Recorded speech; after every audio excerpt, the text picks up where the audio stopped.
मेरे प्रिय आत्मा, मित्रों ने बहुत से प्रश्न पूछे हैं। सबसे पहले एक मित्र ने पूछा है कि मैंने बोलने के लिए सेक्स या काम का विषय क्यों चुना है। इसकी थोड़ी सी कहानी है।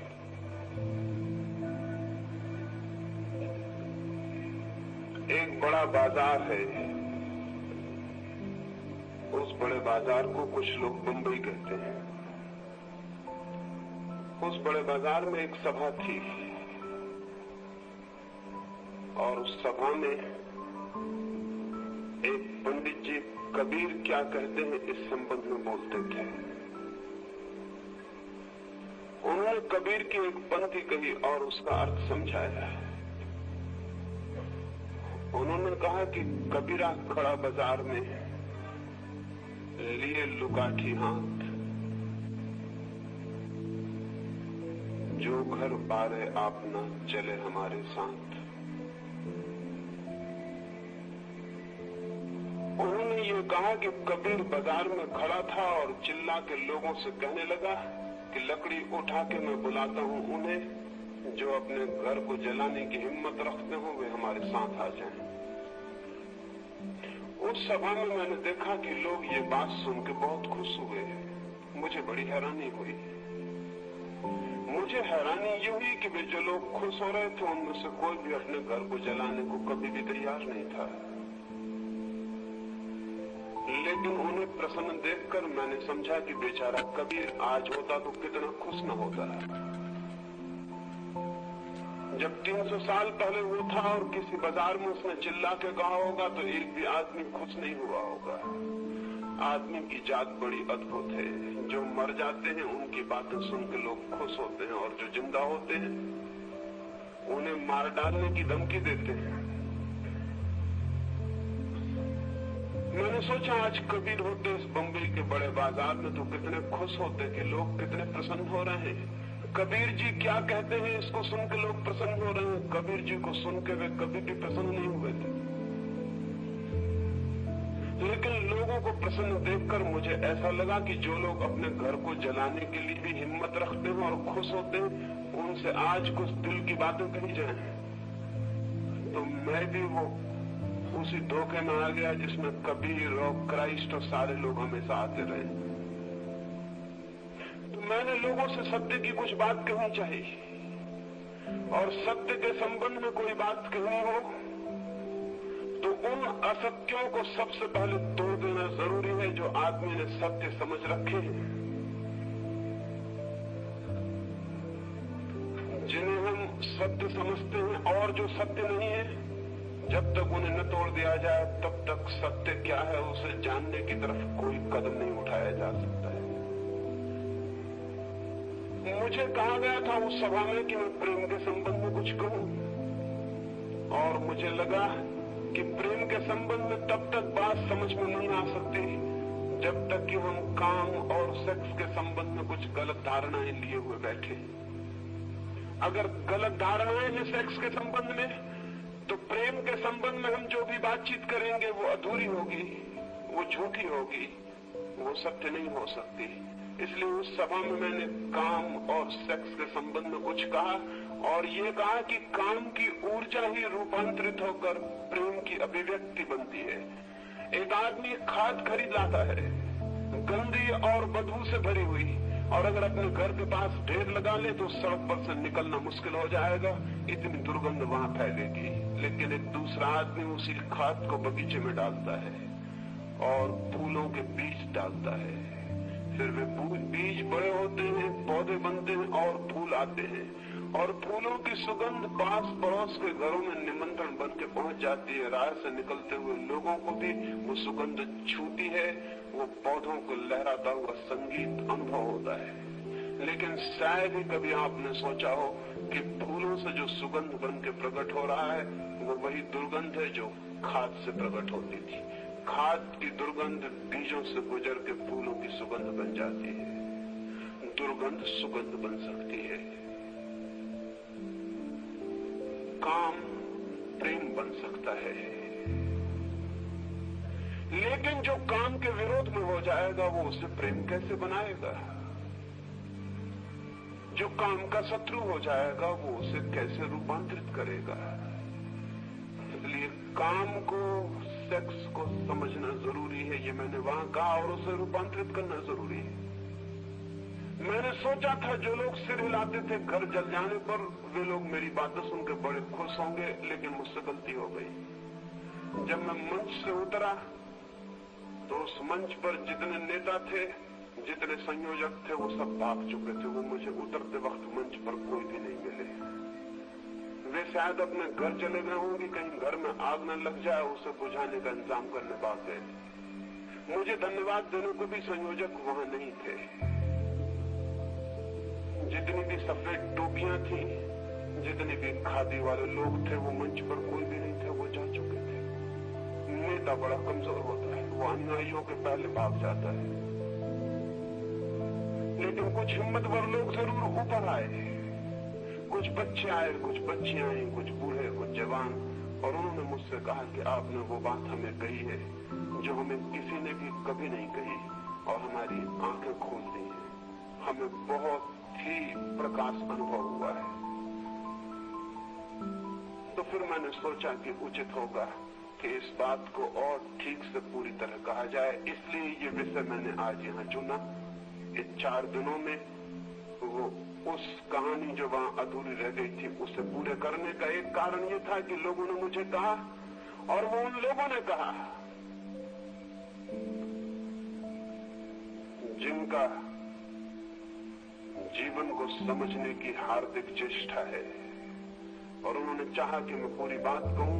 एक तो कारण ये था, और दूसरा कारण ये था कि वे जो लोग भाग गए थे मंच से, उन्होंने जगह जगह जाके कहना शुरू कर दिया कि मैंने तो ऐसी बातें कही हैं जिनसे धर्म का विनाश हो जाएगा। मैंने तो ऐसी बातें कही हैं जिनसे कि लोग अधार्मिक हो जाएंगे। तो मुझे लगा कि उनका भी कहना पूरा स्पष्ट हो सके, उनको भी पता चल सके कि लोग सेक्स के संबंध में समझ के अधार्मिक होने वाले नहीं है। नहीं समझा है उन्होंने आज तक, इसलिए अधार्मिक हो गए हैं। अज्ञान अधार्मिक बना सकता है, ज्ञान कभी भी अधार्मिक नहीं बना सकता। और अगर ज्ञान अधार्मिक बनाता हो तो मैं कहता हूं कि ऐसा ज्ञान उचित है जो अधार्मिक बना दे, उस अज्ञान की वजह से, अज्ञान की बजाय जो कि धार्मिक बनाता हो। क्योंकि जो अज्ञान धार्मिक बनाता हो तो वो धर्म भी 2 कौड़ी का है, जो अज्ञान की बुनियाद पर खड़ा होता हो। धर्म तो वही सत्य है जो ज्ञान के आधार पर खड़ा होता है। और मुझे नहीं दिखाई पड़ता कि ज्ञान मनुष्य को कभी भी कोई हानि पहुंचा सकता है। हानि हमेशा अंधकार से पहुंचती है और अज्ञान से। इसलिए अगर मनुष्य जाति भ्रष्ट हो गई, यौन के संबंध में विकृत और विक्षिप्त हो गई, सेक्स के संबंध में पागल हो गई, तो उसका जिम्मा उन लोगों पर नहीं है जिन्होंने सेक्स के संबंध में ज्ञान की खोज की है। उसका जिम्मा उन नैतिक, धार्मिक और थोथे साधु संतों पर है जिन्होंने मनुष्य को हजारों वर्षों से अज्ञान में रखने की चेष्टा की। ये मनुष्य जाति कभी की सेक्स से मुक्त हो गई होती, लेकिन नहीं ये हो सका। नहीं हो सका उनकी वजह से जो अंधकार कायम रखने की चेष्टा कर रहे हैं। तो मैंने समझा कि अगर थोड़ी सी किरण से इतनी बेचैनी हुई है तो फिर पूरे प्रकाश की चर्चा कर लेनी उचित है, ताकि साफ हो सके कि ज्ञान मनुष्य को धार्मिक बनाता है या अधार्मिक बनाता है। ये कारण था, इसलिए ये विषय चुना। और अगर ये कारण ना होता तो शायद मुझे अचानक ख्याल ना आता इसे चुनने का। शायद इसमें मैं कोई बात न करता। इस लिहाज से वे लोग धन्यवाद के पात्र हैं जिन्होंने अवसर पैदा कर दिया और ये विषय मुझे चुनना पड़ा। और अगर आपको धन्यवाद देना हो तो मुझे मत देना।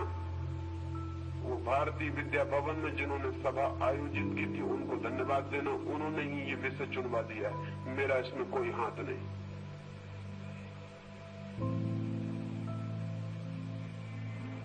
एक मित्र ने पूछा है मैंने कहा कि काम का रूपांतरण ही प्रेम बनता है, तो उन्होंने पूछा है कि माँ का बेटे के लिए प्रेम क्या वो भी काम है, वो भी सेक्स है?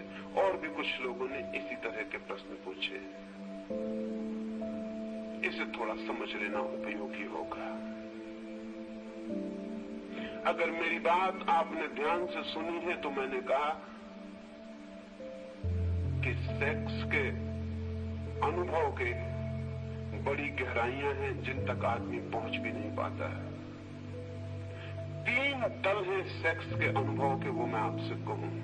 एक तल तो शरीर का तल है, बिल्कुल फिजियोलॉजिकल। एक आदमी वेश्या के पास जाता है, उससे जो सेक्स का अनुभव होता है वो शरीर से गहरा नहीं हो सकता। वेश्या शरीर बेच सकती है, मन नहीं बेचा जा सकता, और आत्मा के बेचने का तो कोई उपाय नहीं। शरीर मिल सकता है। एक आदमी बलात्कार करता है तो बलात्कार में किसी का मन भी नहीं मिल सकता और किसी की आत्मा भी नहीं। शरीर पर बलात्कार किया जा सकता है, आत्मा पर बलात्कार करने का न कोई उपाय खोजा जा सका है न खोजा जा सकता है। तो बलात्कार में भी जो अनुभव होगा वो शरीर का होगा। सेक्स का प्राथमिक अनुभव शरीर से ज्यादा गहरा नहीं होता है, लेकिन शरीर के अनुभव पर ही जो रुक जाते हैं वो सेक्स के पूरे अनुभव को उपलब्ध नहीं होते। उन्हें मैंने जो गहराइयों की बातें कही हैं उसका उन्हें कोई भी पता नहीं चल सकता। और अधिक लोग शरीर के तल पर ही रुक गए। इस संबंध में ये भी जान लेना जरूरी है कि जिन देशों में भी प्रेम के बिना विवाह होता है उस देश में सेक्स शरीर के तल पर ही रुक जाता है, उससे गहरा नहीं जा सकता। विवाह 2 शरीरों का हो सकता है, विवाह 2 आत्माओं का नहीं। 2 आत्माओं का प्रेम हो सकता है। तो अगर प्रेम से विवाह निकलता हो तब तो विवाह एक गहरा अर्थ ले लेता है। और अगर विवाह 2 पंडितों के और 2 ज्योतिषियों के हिसाब किताब से निकलता हो और जाति के विचार से निकलता हो और धन के विचार से निकलता हो तो वैसा विवाह कभी भी शरीर से ज्यादा गहरा नहीं जा सकता। लेकिन ऐसे विवाह का एक फायदा है, शरीर मन की बजाय ज्यादा स्थिर चीज है। इसलिए शरीर जिन समाजों में विवाह का आधार है उन समाजों में विवाह सुस्थिर होगा, जीवन भर चल जाएगा। शरीर अस्थिर चीज नहीं है, शरीर बहुत स्थिर चीज, उसमें परिवर्तन बहुत धीरे धीरे आता है और पता भी नहीं चलता। शरीर जड़ता का तल है। इसलिए जिन समाजों ने यह समझा कि विवाह को स्थिर बनाना जरूरी है, एक ही विवाह पर्याप्त हो, बदलाहट की जरूरत ना पड़े, उनको प्रेम अलग कर देना पड़ा। क्योंकि प्रेम होता है मन से और मन चंचल है। जो समाज प्रेम के आधार पर विवाह को निर्मित करेंगे उन समाजों में तलाक अनिवार्य होगा, उन समाजों में विवाह परिवर्तित होगा। विवाह स्थायी व्यवस्था नहीं हो सकती, क्योंकि प्रेम तरल है, मन चंचल है, शरीर स्थिर और जड़ है। आपके घर में एक पत्थर पड़ा हुआ है, सुबह पत्थर पड़ा था, सांझ भी पत्थर वहीं पड़ा रहेगा। सुबह एक फूल खिलाता, सांझ तक मुरझा जाएगा और गिर जाएगा। फूल जिंदा है, जन्मेगा, जिएगा, मरेगा। पत्थर मुर्दा है। वैसे ही का वैसा सुबह था, वैसा ही शाम पड़ा है। पत्थर बहुत स्थिर है।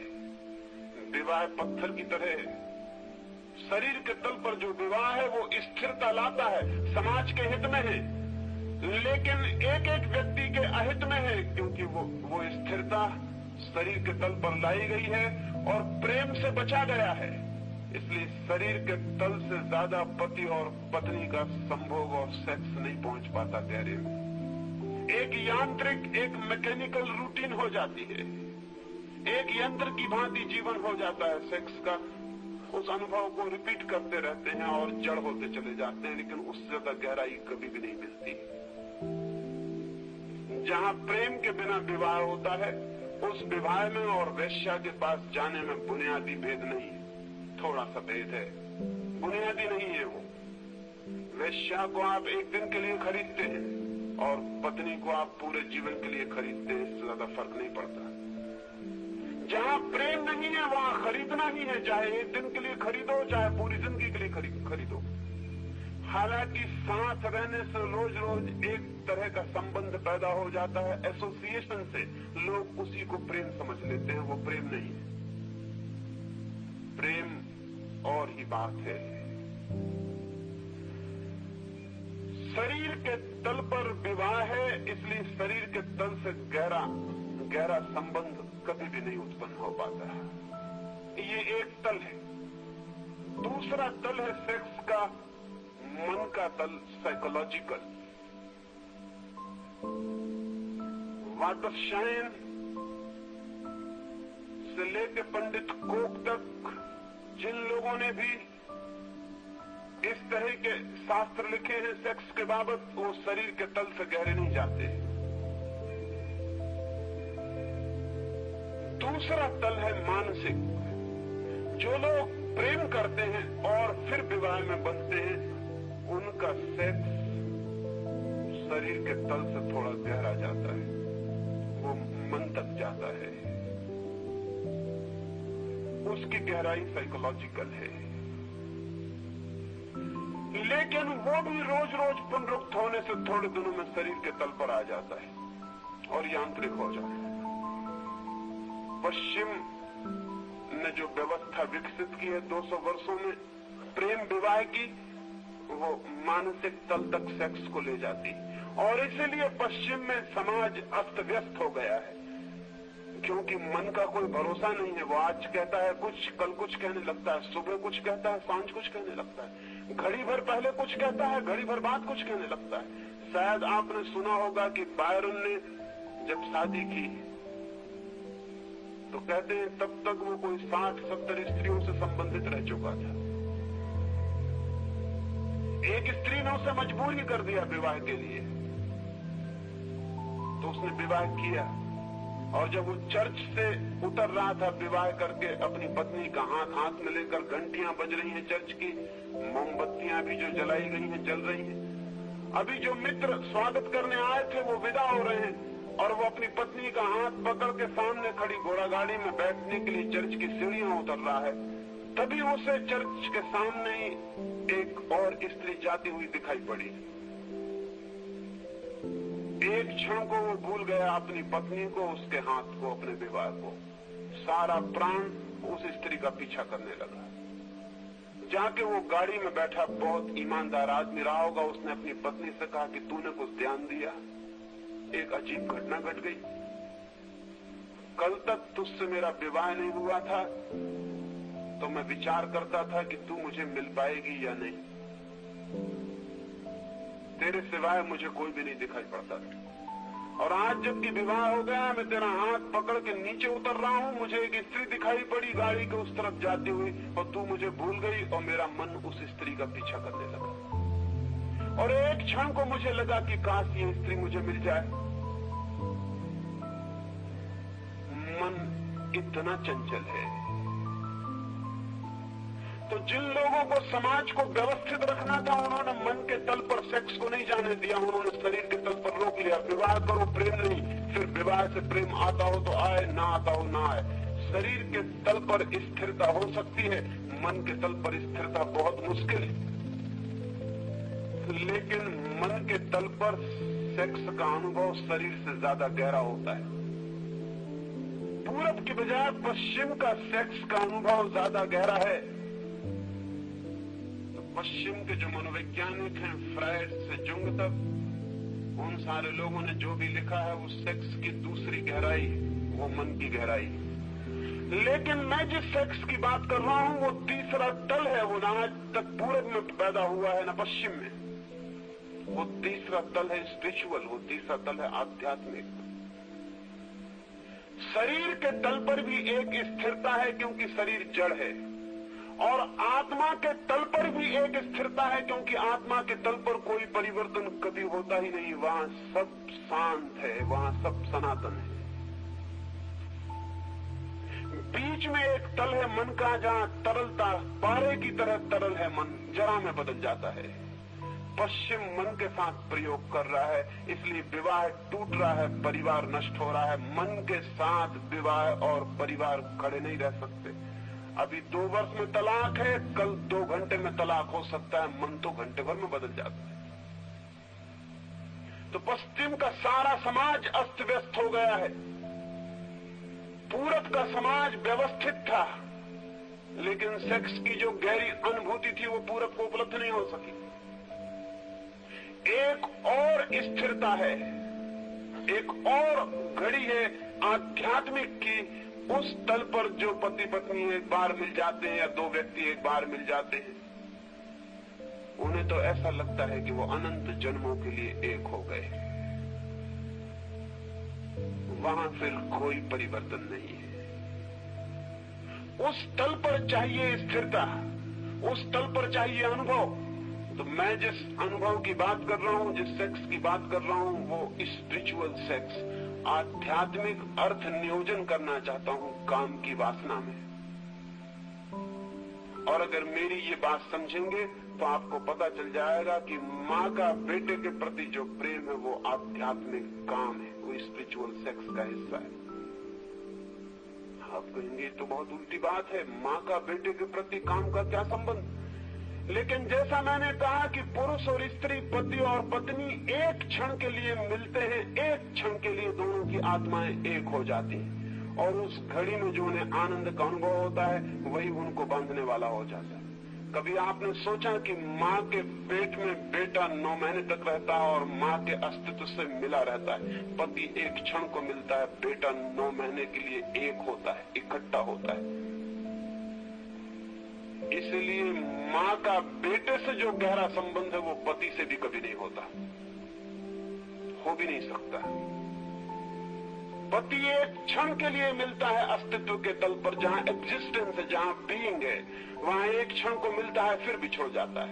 एक क्षण को करीब आते हैं और फिर कोसों का फासला शुरू हो जाता है। लेकिन बेटा 9 महीने तक माँ की सांस से सांस लेता है, माँ के हृदय से धड़कता है, माँ के खून से खून, माँ के प्राण से प्राण। उसका अपना कोई अस्तित्व नहीं होता, वो माँ का एक हिस्सा होता है। इसीलिए स्त्री माँ बने बिना कभी भी पूरी तरह तृप्त नहीं हो पाती। कोई पति स्त्री को कभी तृप्त नहीं कर सकता जो उसका बेटा उसे कर देता है।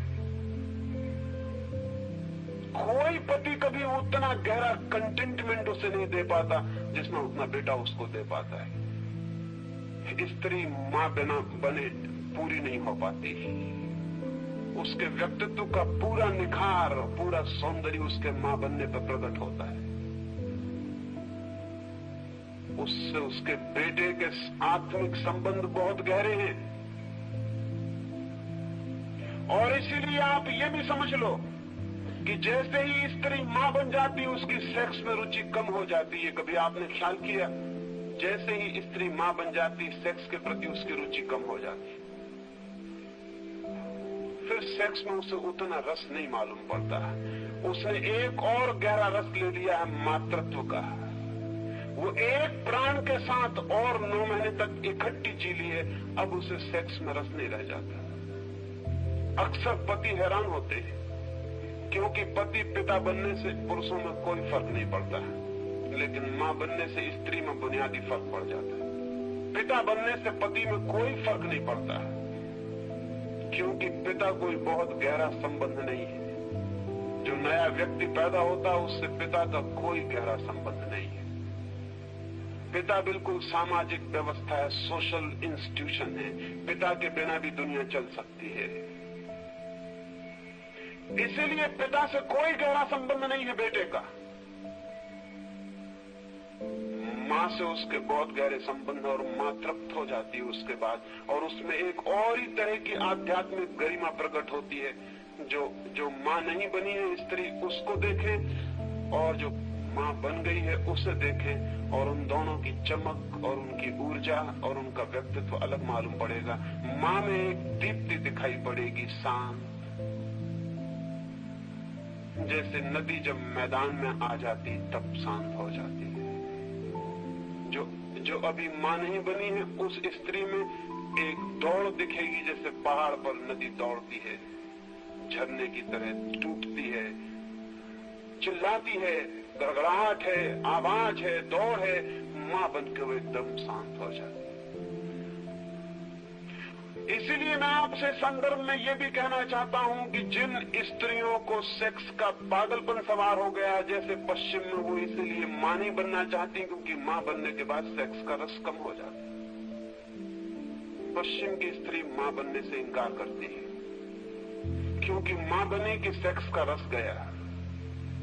सेक्स का रस तभी तक रह सकता है जब तक वो मां ना बने। तो पश्चिम की अनेक हुकूमतें घबरा गई हैं इस बात से कि ये रोग अगर बढ़ता चला गया तो उनकी संख्या का क्या होगा। हम यहाँ घबरा रहे हैं कि हमारी संख्या न बढ़ जाए, पश्चिम में मुल्क घबरा रहे हैं कि उनकी संख्या कहीं कम न हो जाए, क्योंकि स्त्रियों का अगर इतने तीव्र रूप से ये भाव पैदा हो जाए कि मां बनने से सेक्स का रस कम हो जाता है और वो मां न बनना चाहे तो क्या किया जा सकता है? कोई कानूनी जबरदस्ती की जा सकती है। किसी को संतति नियमन के लिए तो कानूनी जबरदस्ती भी की जा सकती है कि हम जबरदस्ती बच्चे नहीं होने देंगे, लेकिन किसी स्त्री को मजबूर नहीं किया जा सकता कि बच्चे पैदा करने ही पड़ेंगे। पश्चिम के सामने हमसे बड़ा सवाल, हमारा सवाल उतना बड़ा नहीं। हम संख्या को रोक सकते हैं जबरदस्ती कानूनन, लेकिन संख्या को कानूनन बढ़ाने का कोई भी रास्ता नहीं। किसी व्यक्ति को जबरदस्ती नहीं की जा सकती तुम बच्चे पैदा करो।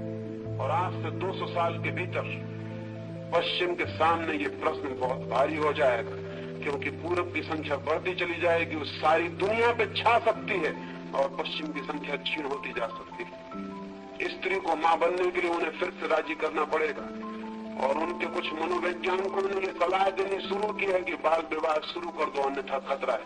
क्योंकि स्त्री होश में आ जाती तो वो मां नहीं बनना चाहती, उसे सेक्स का रस लेने में ज्यादा ठीक मालूम पड़ता है। इसलिए बचपन में शादी कर दो, उसे पता ही नहीं चले वो कब मां बन गई।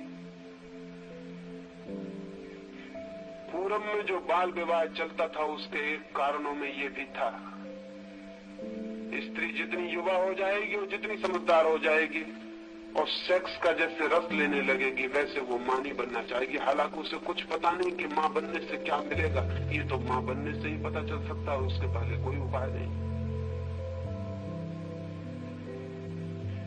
स्त्री तृप्त होने लगती है मां बन के। क्यों? उसने एक आध्यात्मिक तल पर सेक्स का अनुभव कर लिया बच्चे के साथ, और इसलिए मां और बेटे के पास एक आत्मीयता है। मां अपने प्राण दे सकती है बेटे के लिए। मां बेटे के प्राण लेने की कल्पना भी नहीं कर सकती। पत्नी पति के प्राण ले सकती है, लिए हैं अनेक बार, और अगर नहीं भी लेती तो पूरी जिंदगी में प्राण लेने की हालत पैदा कर देती। लेकिन बेटे के लिए कल्पना भी नहीं कर सकती।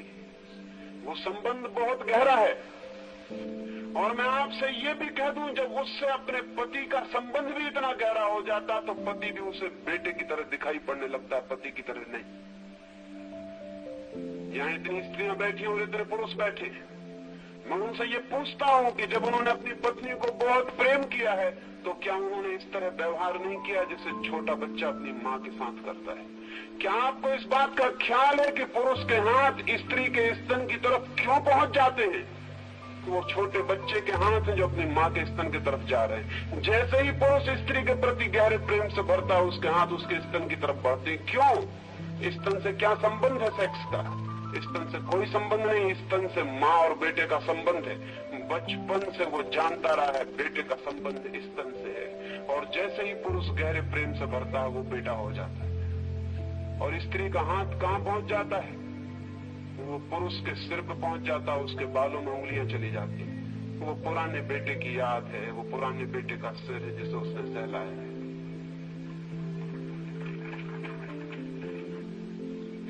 अगर ठीक से प्रेम आध्यात्मिक तल तक विकसित हो जाए तो पति आखिर में बेटा हो जाता है, और बेटा हो जाना चाहिए। तो आप समझिए कि हमने तीसरे तल पर सेक्स का अनुभव किया, अध्यात्म के तल पर, स्पिरिचुअलिटी के तल पर।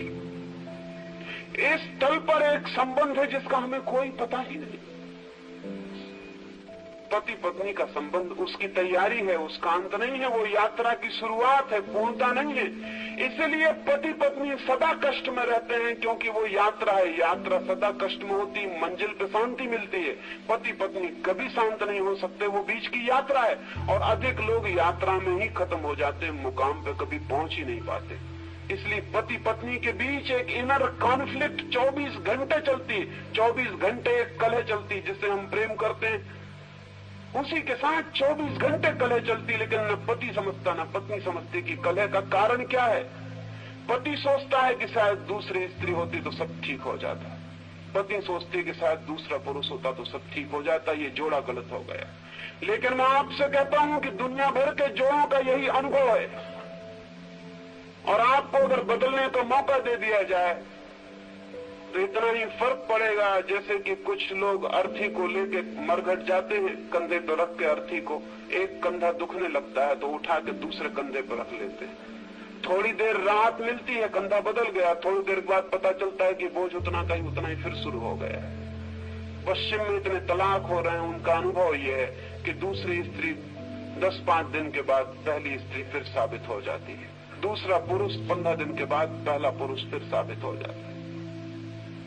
इसके कारण गहरे हैं। इसके कारण इस स्त्री और इस पुरुष से संबंधित नहीं है, इसके कारण इस बात से संबंधित है कि स्त्री और पुरुष का, पति और पत्नी का संबंध बीच की यात्रा का संबंध है।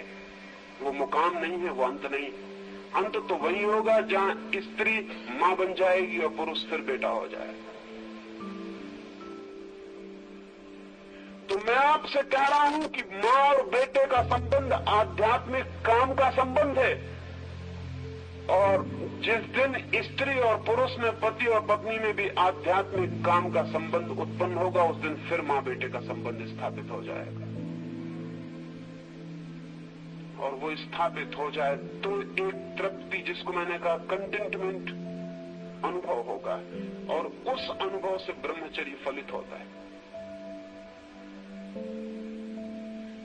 तो ये मत सोचें कि मां और बेटे के संबंध में कोई काम नहीं है, आध्यात्मिक काम है।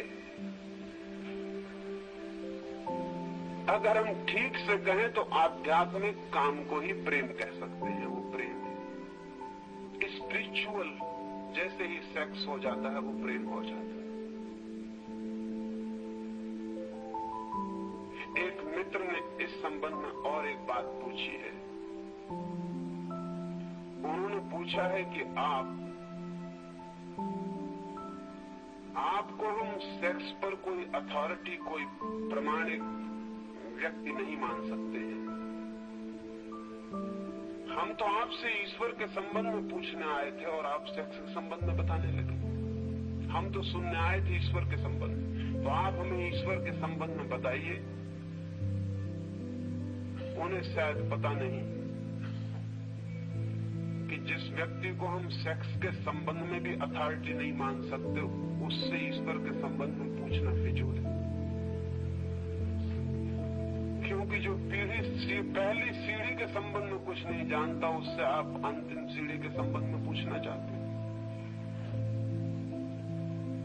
अगर सेक्स के संबंध में जो मैंने कहा वो स्वीकारी नहीं है, तो फिर तो भूल के ईश्वर के संबंध में मुझसे पूछने का भी मत आना, क्योंकि वो बात ही खत्म हो गई। पहली कक्षा के योग में सिद्ध नहीं हुआ, तो अंतिम कक्षा के योग कैसे सिद्ध हो सकता हूं? लेकिन उनके पूछने का कारण है, अब तक काम को और राम को दुश्मन की तरह देखा जाता रहा है, सेक्स को और परमात्मा को दुश्मन की तरह देखा जाता रहा है। अब तक ऐसा समझा जाता रहा है कि जो राम की खोज करते हैं उनको काम से कोई संबंध नहीं है, और जो लोग काम की यात्रा करते हैं उनको अध्यात्म से कोई संबंध नहीं है। दोनों बातें बेवकूफी की है। आदमी काम की यात्रा भी राम की खोज के लिए ही करता है। वो काम का इतना तीव्र आकर्षण राम की ही खोज है, और इसीलिए काम में कभी तृप्ति नहीं मिलती, कभी ऐसा नहीं लगता कि बस पूरा हो गया सब। वो जब तक राम न मिल जाए तब तक लग भी नहीं सकता। और जो लोग काम के शत्रु होकर राम को खोजते हैं। राम की खोज नहीं है वो सिर्फ राम के नाम में काम से एस्केप है, पलायन। काम से बचना है, इधर प्राण घबराते हैं, डर लगता है, तो राम की चदरिया ओढ़ के उसमें छुप जाना है और राम राम राम राम राम राम जपते रहना है कि वो काम की याद ना आए। जब भी कोई आदमी राम राम राम राम जपते मिले तो जरा गौर करना, उसके भीतर राम राम के जप के पीछे काम का जप चल रहा होगा, सेक्स का जप चल रहा होगा। स्त्री को देखेगा और माला फेरने लगेगा, कहेगा राम राम राम राम राम राम। वो स्त्री देखी कि वो ज्यादा जोर से माला फेरता है, ज्यादा जोर से राम राम करता है। क्यों? वो भीतर जो काम बैठा है वो धक्के मार रहा है, राम का नाम ले लेकर उसे बुलाने की कोशिश करता है। लेकिन इतनी आसान तरकीबों से अगर जीवन बदलते होते तो दुनिया कभी की बदल गई होती। उतना आसान रास्ता नहीं। तो मैं आपसे कहना चाहता हूं कि काम को समझना जरूरी है अगर आप अपने राम की और परमात्मा की खोज को भी समझना चाहते हैं। क्यों? ये इसलिए मैं कहता हूं कि एक आदमी बंबई से कलकत्ते की यात्रा करना चाहे,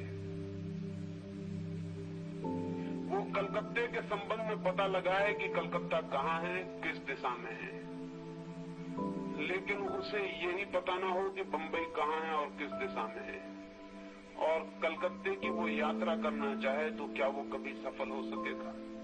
कलकत्ता जाने के लिए सबसे पहले ये पता लगाना जरूरी है कि बंबई कहाँ है, जहाँ मैं हूँ वो किस दिशा में है। फिर कलकत्ते की तरफ दिशा विचार की जा सकती है। लेकिन मुझे यही पता नहीं कि बंबई कहाँ है तो कलकत्ते के बाबत सारी जानकारी फिजूल है, क्योंकि यात्रा मुझे बंबई से शुरू करनी पड़ेगी। यात्रा का प्रारंभ बंबई से करना है और प्रारंभ पहले है, अंत बाद में है। आप कहाँ खड़े हैं? राम की यात्रा करना चाहते हैं वो ठीक, भगवान तक पहुंचना चाहते हैं वो ठीक, लेकिन खड़े कहाँ हैं आप? खड़े तो काम में है, खड़े तो वासना में है, खड़े तो सेक्स में। वो आपका निवास गृह है जहाँ से आपको कदम उठाने हैं और यात्रा करनी। तो पहले तो उस जगह को समझ लेना जरूरी है जहाँ हम हैं, जो एक्चुअलिटी है उसे पहले, जो वास्तविक है उसे पहले समझ लेना जरूरी है। तब हम उसे भी समझ सकते हैं, जो संभावना है, जो पॉसिबिलिटी है, जो हम हो सकते हैं। उसे जानने के लिए जो हम हैं उसे पहले जान लेना जरूरी है। अंतिम कदम को समझने के पहले पहला कदम समझ लेना जरूरी है, क्योंकि पहला कदम ही अंतिम कदम तक पहुंचाने का रास्ता बनेगा। और अगर पहला कदम ही गलत हो गया तो अंतिम कदम कभी भी सही नहीं होने वाला है। राम से भी ज्यादा महत्वपूर्ण काम को समझना है, परमात्मा से भी ज्यादा महत्वपूर्ण सेक्स को समझना है। क्यों इतना महत्वपूर्ण है? इसलिए महत्वपूर्ण है कि अगर परमात्मा तक पहुंचना है तो सेक्स को बिना समझे आप नहीं पहुंच सकते। इसलिए ये मत पूछे। और रह गई अथॉरिटी की बात कि मैं अथॉरिटी हूं या नहीं, ये कैसे निर्णय होगा? अगर मैं ही संबंध में कुछ कहूंगा तो वो निर्णायक नहीं रहेगा, क्योंकि मेरे संबंध में ही निर्णय होना है। अगर मैं ही कहूं कि मैं अथॉरिटी हूं तो उसका कोई मतलब नहीं। अगर मैं कहूं कि मैं अथॉरिटी नहीं हूं तो उसका भी कोई मतलब नहीं है, क्योंकि मेरे दोनों वक्तव्यों के संबंध में विचार नहीं है कि अथॉरिटेटिव आदमी कह रहा है कि गैर अथॉरिटेटिव। मैं जो भी कहूंगा इस संबंध में वो फिजूल है। मैं अथॉरिटी हूं या नहीं, ये तो आप थोड़े सेक्स की दुनिया में प्रयोग करके देखो। जब अनुभव आएगा तो पता चलेगा कि जो मैंने कहा था वो अथॉरिटी थी या नहीं। उसके बिना कोई रास्ता नहीं है। मैं आपसे कहता हूं कि तैरने का ये रास्ता है। आप कहेंगे लेकिन हम कैसे माने कि आप तैरने के संबंध में प्रमाणिक बात कह रहे हैं? तो मैं कहता हूं कि चलिए, आपको साथ लेकर नदी में उतरा जा सकता है। आपको नदी में उतारे देता हूं। मैंने जो कहा है आपको, अगर वो कारगर हो जाए पार होने में, हाथ पैर चलाने में और तैरने में, तो आप समझना कि जो मैंने कहा है वो कुछ जान के कहा है। उन्होंने ये भी कहा है कि फ्रायड अथॉरिटी हो सकते हैं, लेकिन मैं आपसे कहता हूं जो मैं कह रहा हूं उस पर फ्रायड दो कौड़ी भी नहीं जानते हैं। फ्रायड मानसिक तल से कभी भी ऊपर नहीं उठ पाया, उसको कल्पना भी नहीं है आध्यात्मिक सेक्स की। फ्रायड की सारी जानकारी रुग्ण सेक्स की है, हिस्टेरिक, होमोसेक्सुअलिटी, मेस्टरबेशन, इस सब की खोजबीन है। रुग्ण सेक्स, विकृत सेक्स के बाबत खोजबीन है, पैथोलॉजिकल है, बीमार की चिकित्सा की वो खोज है। फ्रायड एक डॉक्टर है। फिर पश्चिम में जिन लोगों का उसने अध्ययन किया वे मन के तल के सेक्स के लोग हैं। उसके पास एक भी अध्ययन नहीं, एक भी केस हिस्ट्री नहीं जिसको स्पिरिचुअल सेक्स कहा जा सके। तो अगर खोज करनी है कि जो मैं कह रहा हूं वो कहां तक सच है, तो सिर्फ एक दिशा में खोज हो सकती है, वो दिशा है तंत्र। और तंत्र के बाबत हमने हजारों साल से सोचना बंद कर दिया है। तंत्र ने सेक्स को स्पिरिचुअल बनाने का दुनिया में सबसे पहला प्रयास किया। खजुराहो में खड़े मंदिर, पुरी और कोणार्क के मंदिर सबूत हैं। कभी आप खजुराहो गए?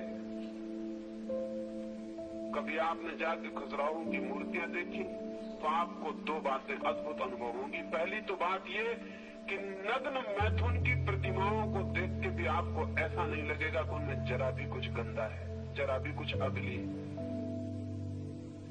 नग्न मैथुन की प्रतिमाओं को देखकर कहीं भी ऐसा नहीं लगेगा कि कुछ कुरूप है, कुछ बुरा है, बल्कि मैथुन की प्रतिमाओं को देखकर एक शांति, एक पवित्रता का अनुभव होगा, जो बड़ी हैरानी की बात है। वे प्रतिमाएं आध्यात्मिक सेक्स को जिन लोगों ने अनुभव किया था उन शिल्पियों से निर्मित करवाई गई है। उन प्रतिमाओं के चेहरों पर आप एक सेक्स से भरे हुए आदमी को देखें, उसकी आंखें देखें, उसका चेहरा देखें, वो घिनौना, घबराने वाला, कुरूप प्रतीत होगा। उसकी आंखों से एक झलक मिलती हुई मालूम होगी जो घबराने वाली और डराने वाली होगी। प्यारे से प्यारे आदमी को, अपने निकटतम प्यारे से प्यारे व्यक्ति को भी स्त्री जब सेक्स से भरा हुआ पास आते हुए देखती है तो उसे दुश्मन दिखाई पड़ता है, मित्र नहीं दिखाई पड़ता। प्यारी से प्यारी स्त्री को अगर कोई पुरुष अपने निकट सेक्स से भरा हुआ आता हुआ दिखाई देगा तो उसे उसके भीतर नरक दिखाई पड़ेगा, स्वर्ग नहीं दिखाई पड़ सकता। लेकिन खजुराहो की प्रतिमाओं को देखें तो उनके चेहरों को देखकर ऐसा लगता है जैसे बुद्ध का चेहरा हो, महावीर का चेहरा हो। मैथुन की प्रतिमाएं और मैथुन रथ जोड़े के चेहरे पर जो भाव है वो समाधि के, और सारी प्रतिमाओं को देखने और पीछे हल्की सी शांति की झलक छूट जाएगी और कुछ भी नहीं। और एक आश्चर्य आपको अनुभव होगा। आप सोचते होंगे कि नंगी तस्वीरें और मूर्तियां देखकर आपके भीतर कामुकता पैदा होगी, तो मैं आपसे कहता हूं फिर आप देर न करें और सीधे खजुराहो चले जाएं। खजुराहो पृथ्वी पर इस समय अनूठी चीज है, लेकिन हमारे कई नीति शास्त्री, पुरुषोत्तम दास टंडन और उनके कुछ साथी इस सुझाव के थे कि खजुराहो के मंदिर पर मिट्टी छाप के दीवारें बंद कर देनी चाहिए, क्योंकि उनको देखने से वासना पैदा हो सकती है। मैं तो हैरान हो गया। खजुराहो के मंदिर जिन्होंने बनाए थे उनका ख्याल ये था कि इन प्रतिमाओं को अगर कोई बैठ के घंटे पर देखे तो वासना से शून्य हो जाएगा। वे प्रतिमाएं ऑब्जेक्ट्स फॉर मेडिटेशन रही हजारों वर्ष तक। वे प्रतिमाएं ध्यान के लिए ऑब्जेक्ट का काम करती रही। जो लोग अति कामुक थे उन्हें खजुराहो के मंदिर के पास भेज के उन पर ध्यान करवाने के लिए कहा जाता था कि तुम ध्यान करो, इन प्रतिमाओं को देखो और इनमें लीन हो जाओ। और ये आश्चर्य की बात है, हालांकि हमारे अनुभव में है लेकिन हमें ख्याल नहीं। आपको पता है रास्ते पर दो आदमी लड़ रहे हो और आप रास्ते से चले जा रहे हो, तो आपका मन होता है कि खड़े होकर वो लड़ाई देख लें, लेकिन आपको क्या फायदा है? हजार जरूरी काम छोड़ के आप आधे घंटे तक दो आदमियों की मुक्काबाजी देख सकते हैं खड़े होकर, फायदा क्या है? शायद आपको पता नहीं, फायदा एक है, दो आदमियों को लड़ते देखकर आपके भीतर जो लड़ने की प्रवृत्ति है वो विसर्जित होती है, उसका निकास होता है, वो इवोपोरेट हो जाती है।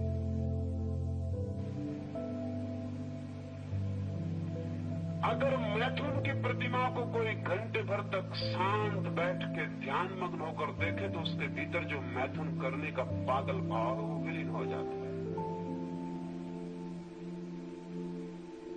एक मनोवैज्ञानिक के पास एक आदमी को लाया गया था।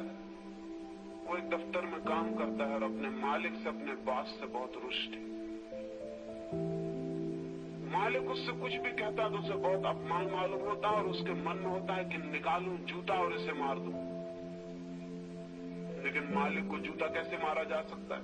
हालांकि ऐसे नौकर कम ही होंगे जिनके मन में ये ख्याल ना आता हो कि निकालूं जूता और मार दूं। ऐसा नौकर खोजना मुश्किल है। अगर आप मालिक हैं तो भी आपको पता होगा, और आप अगर नौकर हैं तो भी आपको पता होगा कि नौकर के मन में नौकर होने की भारी पीड़ा है और मन होता है कि इसका बदला ले लूं। लेकिन नौकर अगर बदला ले सकता तो नौकर होता क्यों? तो वो बेचारा मजबूर है और दबाए चला जाता है, दबाए चला जाता है। फिर तो हालत उसकी ऐसी रुग्ण हो गई कि उसे ये डर पैदा हो गया कि किसी दिन आवेश में मैं जूता मार ही न दूं, तो वो जूता घर ही छोड़ जाता है। लेकिन दफ्तर में उसे जूते की दिन भर याद आती है, और जब भी मालिक दिखाई पड़ता है वो पैर टटोल कर देखता है कि जूता, लेकिन जूता तो वो घर छोड़ाया और खुश होता है कि अच्छा हुआ मैं छोड़ाया। किसी दिन आवेश के क्षण में निकल आया जूता तो मुश्किल हो गई। लेकिन घर जूता छोड़ाने से जूते से मुक्ति नहीं होती। जूता उसका पीछा करने लगा। वो कागज पर कुछ भी बनाता है तो जूता बन जाता है। वो रजिस्टर पर कुछ ऐसे लिख रहा है और पाता है कि जूते ने आकार लेना शुरू कर दिया। उसके प्राणों में जूता घेरने लगा है। वो बहुत घबरा गया है और उसे ऐसा डर लगने लगा है धीरे धीरे कि मैं किसी भी दिन हमला कर सकता हूँ। तो उसने अपने घर आके कहा कि मुझे नौकरी पे जाना ठीक नहीं, मैं छुट्टी लेना चाहता हूँ, क्योंकि अब हालत ऐसी हो गई कि मैं दूसरे का जूता निकाल के भी मार सकता हूँ। अब अपने जूते की जरूरत नहीं रह गई। मेरे हाथ दूसरे लोगों के पैरों की तरफ भी बढ़ने की कोशिश करते। तो घर के लोगों ने समझा कि वो पागल होता है, उसे मनोवैज्ञानिक के पास ले गया। उस मनोवैज्ञानिक ने कहा कि इसकी बीमारी बड़ी नहीं, छोटी सी है। इसके मालिक की एक तस्वीर घर में लगा लो और इससे कहो कि रोज सुबह 5 जूते धार्मिक भाव से मारा करे। 5 जूते मारे तब दफ्तर जाए, बिल्कुल रिलीजियसली। ऐसा नहीं कि किसी दिन चूक जाए, जैसे लोग ध्यान जप करते बिल्कुल वक्त पर 5 जूते मारे, दफ्तर से लौट के 5 जूते मारे। वो आदमी पहले तो बोला कि क्या पागलपन की बात है, लेकिन भीतर उसे खुशी मालूम हुई। वो हैरान हुआ, उसने कहा लेकिन मुझे भीतर खुशी मालूम हो रही। तस्वीर टांग ली गई और रोज 5 जूते मार के दफ्तर गया। पहले दिन ही जब वो 5 जूते मार के दफ्तर गया तो उसे एक बड़ा अद्भुत अनुभव हुआ। मालिक के प्रति उसने दफ्तर में उतना क्रोध अनुभव नहीं किया, और 15 दिन के भीतर तो मालिक के प्रति अत्यंत विनयशील हो गया। मालिक को भी हैरानी हुई, उसे तो कुछ पता नहीं कि भीतर क्या चल रहा है। उसने उसको पूछा कि तुम आजकल बहुत आज्ञाकारी, बहुत विनम्र, बहुत हम्बल हो गए हो, बात क्या है? उसने कहा वो मत पूछिए, नहीं तो सब गड़बड़ हो जाए। क्या हुआ? तस्वीर को जूते मारने से कुछ हो सकता है, लेकिन तस्वीर को जूते मारने से वो जो जूते मारने का भाव है वो द्रोहित हुआ, वो इवोपरेट हुआ, वो वाष्पीभूत हुआ। खजुराहो के मंदिर या कोणार्क और पुरी के मंदिर जैसे मंदिर सारे देश के गांव-गांव में होने चाहिए। बाकी मंदिरों की कोई जरूरत नहीं है, वो बेवकूफी के सबूत है। उनमें कुछ नहीं है, उनमें न कोई वैज्ञानिकता है, न कोई अर्थ है, न कोई प्रयोजन है, वो निपट गंवारी के सबूत है। लेकिन खजुराहो के मंदिर जरूर अर्थपूर्ण है। जिस आदमी का भी मन सेक्स से बहुत भरा हो वो जाके उन पर ध्यान करे और वो हल्का लौटेगा, शांत लौटेगा। तंत्र ने जरूर सेक्स को आध्यात्मिक बनाने की कोशिश की थी, लेकिन इस मुल्क के नीति शास्त्री और जो मॉरल प्रीचर्स हैं उन दुष्टों ने उनकी बात को समाज तक नहीं पहुंचने दिया। वो मेरी बात भी नहीं पहुंचने देना चाहते, यहाँ से मैं भारतीय विद्या भवन से बोलकर जबलपुर वापस लौटा और तीसरे दिन मुझे एक पत्र मिला कि अगर आप इस तरह की बातें कहना बंद नहीं कर देते हैं तो आपको गोली क्यों न मार दी जाए। मैंने उत्तर देना चाहता था, लेकिन वो गोली मारने वाले सज्जन बहुत कायर मालूम पड़े। ना उन्होंने नाम लिखा था ना पता लिखा था। शायद वो डरे होंगे कि मैं पुलिस को न दे दूं। लेकिन अगर वो यहाँ कहीं हो, अगर होंगे तो किसी झाड़ के पीछे या कहीं दीवार के पीछे छुपे होंगे। अगर वो यहाँ कहीं हो तो मैं उनको कहना चाहता हूँ कि पुलिस को देने की कोई भी जरूरत नहीं। वो अपना नाम और पता मुझे भेज दें ताकि मैं उनको उत्तर दे सकूं। लेकिन अगर उनकी हिम्मत ना हो तो मैं उत्तर यही भेज देता हूँ ताकि वो सुन ले। पहली तो बात यह है कि इतनी जल्दी गोली मारने की मत करना, क्योंकि गोली मारते ही जो बात मैं कह रहा हूं वो परम सत्य हो जाएगी। इसका उनको पता होना चाहिए। जीसस क्राइस्ट को दुनिया कभी की भूल गई होती अगर उसको सूली पर न लटकाया गया होता।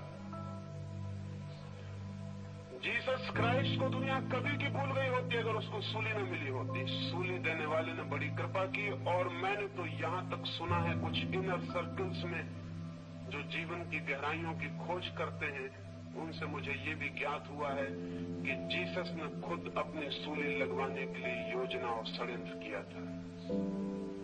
जीसस ने चाहा था कि मुझे सूली लगा दी जाए, क्योंकि सूली लगते ही जो जीसस ने कहा है वो करोड़ों करोड़ों वर्ष के लिए अमर हो जाएगा और हजारों लोगों के लाखों लोगों के काम आ सकेगा।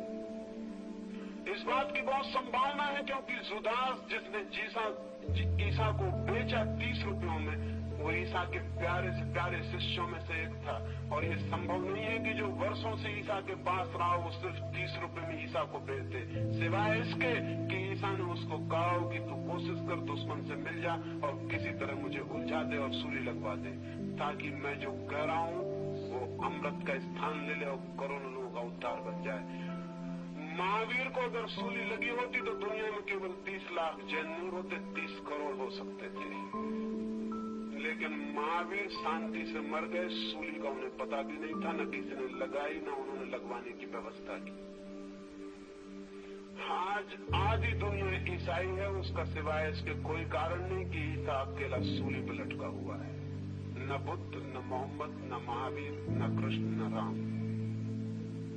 सारी दुनिया भी ईसाई हो सकती है।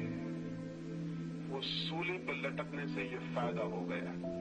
तो मैं उनसे कहता हूं कि जल्दी मत करना, नहीं तो नुकसान में पड़ जाओगे। दूसरी बात ये कहना चाहता हूं कि घबराएं न हो। मेरे इरादे खाट पे मरने के हैं भी नहीं। मैं पूरी कोशिश करूंगा कि कोई न कोई गोली मार ही दे, तो मैं खुद ही कोशिश करूंगा। जल्दी उनको करने की आवश्यकता नहीं है। समय आने पर मैं चाहूंगा कि कोई गोली मार ही दे। जिंदगी भी काम आती है और गोली लग जाए तो मौत भी काम आती है और जिंदगी से ज्यादा काम आ जाती है। जिंदगी जो नहीं कर पाती वो गोली लगी हुई मौत कर देती है। अब तक हमेशा ये भूल की है दुश्मनों ने, नासमझी की है।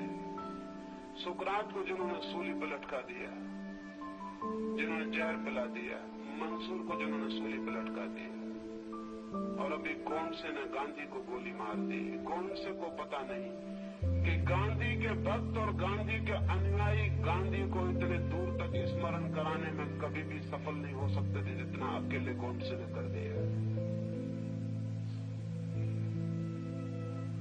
और अगर गांधी ने मरते वक्त जब उन्हें गोली लगी और हाथ जोड़ के गोडसे को नमस्कार किया होगा तो बड़ा अर्थपूर्ण था वो नमस्कार। वो अर्थपूर्ण था कि मेरा अंतिम शिष्य सामने आ गया, अब जो मुझे आखिर और हमेशा के लिए अमर कर दिए दे रहा है। भगवान ने आदमी भेज दिया जिसकी जरूरत थी। जिंदगी का ड्रामा, वो जो जिंदगी की कहानी है वो बहुत उलझी हुई है, वो इतनी आसान नहीं है।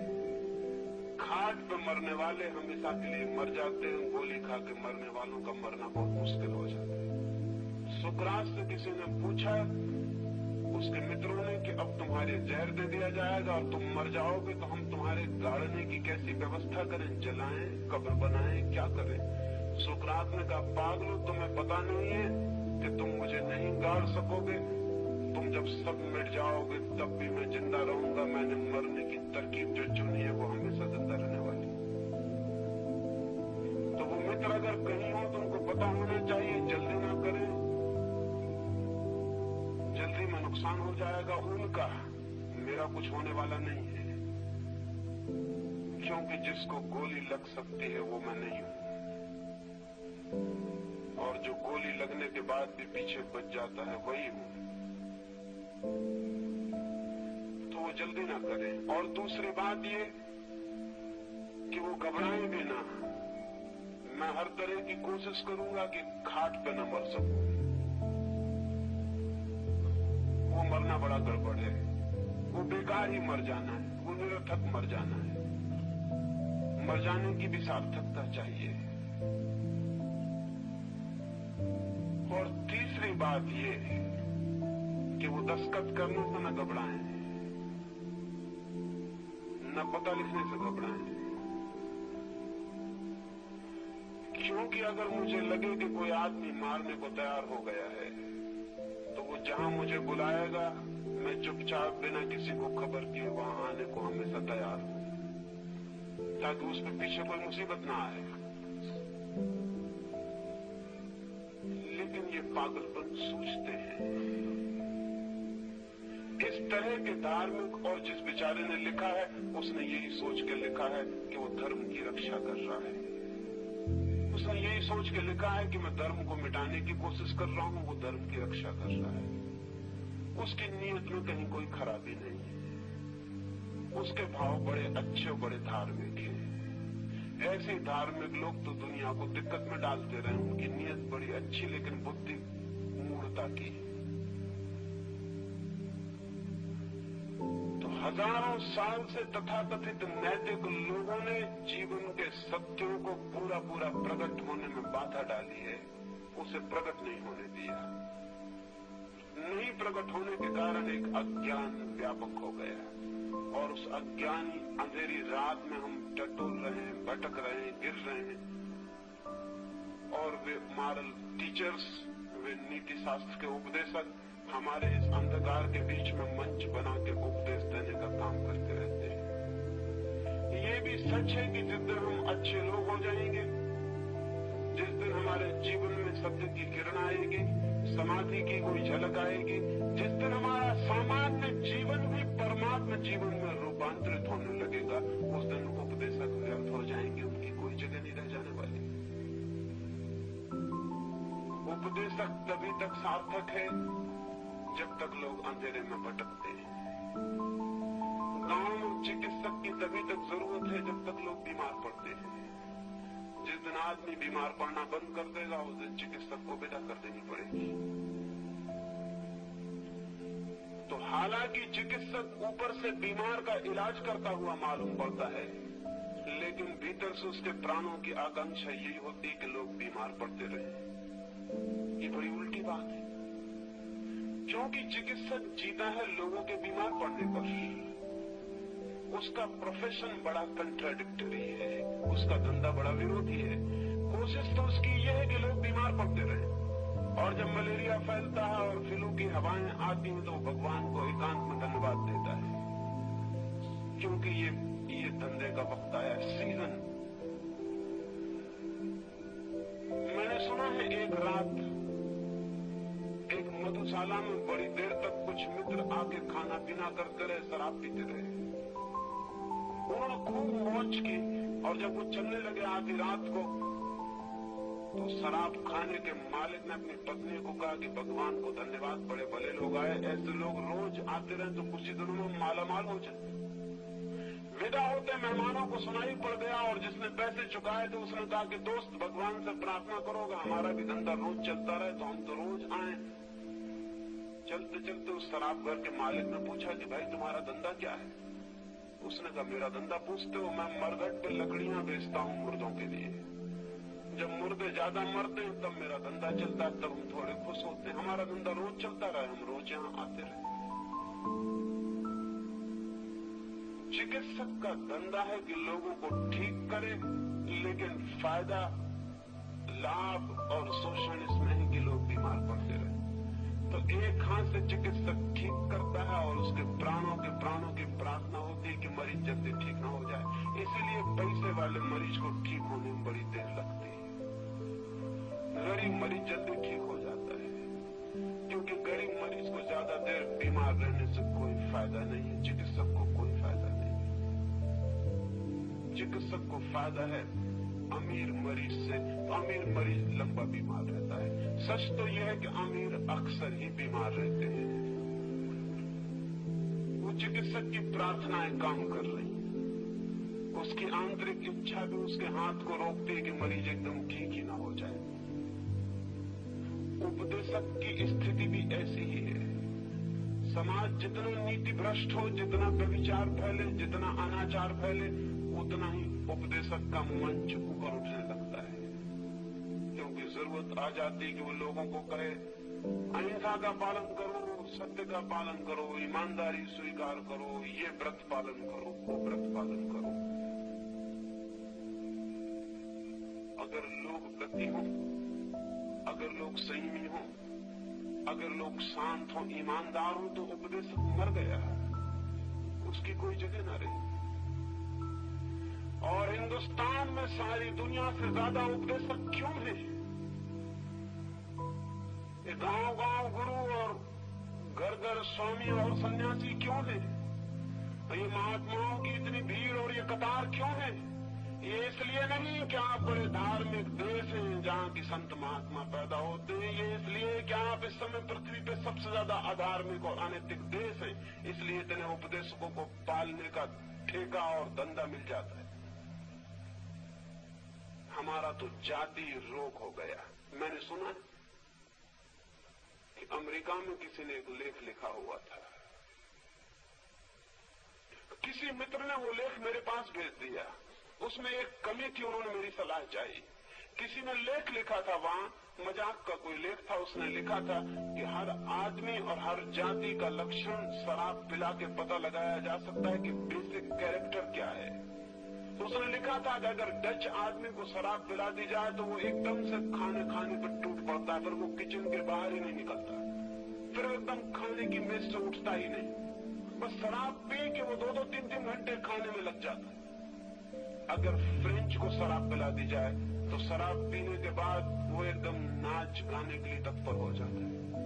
और अगर अंग्रेज को शराब पिला दी जाए तो वो एकदम चुप होकर एक कोने में मौन हो जाता है। वो वैसे ही चुप बैठा रहता है, और शराब पी ली तो उसका कैरेक्टर वो और चुप हो जाता है।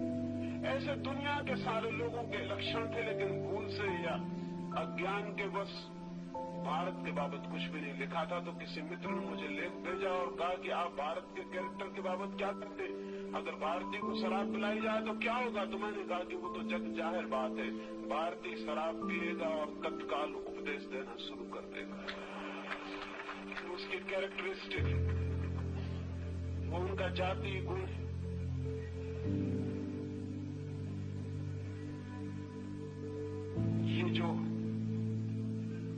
ये जो उपदेशों का समाज और साधु संतों और महात्माओं की लंबी कतार है, ये रोग के लक्षण है, ये अनिति के लक्षण है।